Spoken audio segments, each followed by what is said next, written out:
fire. Fire. Fire. Movie audiences usually believe that whatever drama or action they're seeing on screen was created or captured for nothing but that story. Most of the time, they're right. But sometimes a director or studio realizes that it's better for the vision, schedule, or budget to give existing footage a second life. Here are Screenrant's movies that stole footage from other films. Transformers: Dark of the Moon. The plots of Transformers and The Island couldn't be farther apart. One is a story about alien robots at war, and the other is a vision of the future where clones of the wealthy are grown to be harvested for their organs. But director Michael Bay made sure the two movies could be forever linked when he reused footage from The Island's chase sequence in the third Transformers, with a deadly robot added on top. Exactly how anyone spotted these scenes is beyond us, but once they placed the shots side by side, Michael Bay's critics saw it as a smoking gun that all the director's films were cookie-cutter explosion fests. If you ask us, it seems like a pretty clever way to save on stunts. Star Trek Generations. Modifying footage for a different film is one thing, but reusing the exact same explosion in two films in the same series is something else. No Trek fan will forget the moment when Captains Kirk and Sulu joined forces to take down a Klingon bird of prey next to the undiscovered country, which may have been the problem. In Star Trek Generations, just 3 years later, the exact same explosion was used to end its own climactic battle. Apparently, the crew decided that building a brand new model just to blow it up wasn't worth the time or the money.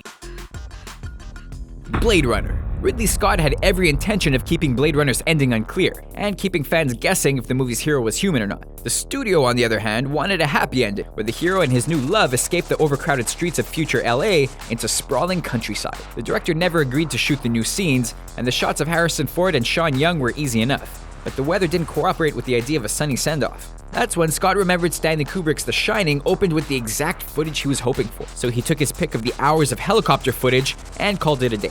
That makes Blade Runner a Shining prequel as far as we're concerned.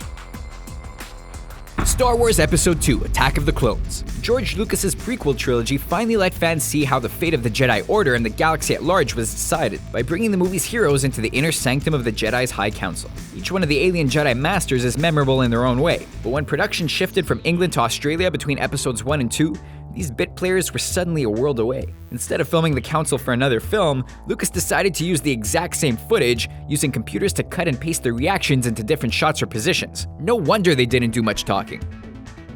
Hitman. A video game adaptation turning out to disappoint is nothing new. But Hitman was something different. The director had some unique ideas for the story of a genetically engineered assassin, but the studio thought audiences should actually see his origin story instead of getting only hints. But with the studio looking simply to get the movie finished, Fox decided that instead of filming the scenes, they would just use footage from one of their previous shows, Dark Angel. Jessica Alba isn't in the footage of children being trained for a life of murder, but the rest of the scenes are taken straight from the show's pilot episode. Bill and Ted's Excellent Adventure. It's crazy to think that a story as weird as Bill and Ted actually worked, let alone became a cult classic. As goofy as the story might have been, the people making the movie clearly had to know their history. They also had to know their film history just as well. When the stars first take a trip through time, they land in Austria in 1805. Getting a front row seat to Napoleon's military campaign. If the footage looks a little too ambitious for the rest of the movie, it should. The shots are taken from War and Peace, starring Henry Fonda and Audrey Hepburn. Stealing scenes from another movie is usually frowned upon, but in this case, the joke is more than worth it. So what do you think of our list? Did we miss any cases of scene stealing or film thievery? Let us know in our comment section, and don't forget to click the subscribe button to watch more Screenrant videos like this one.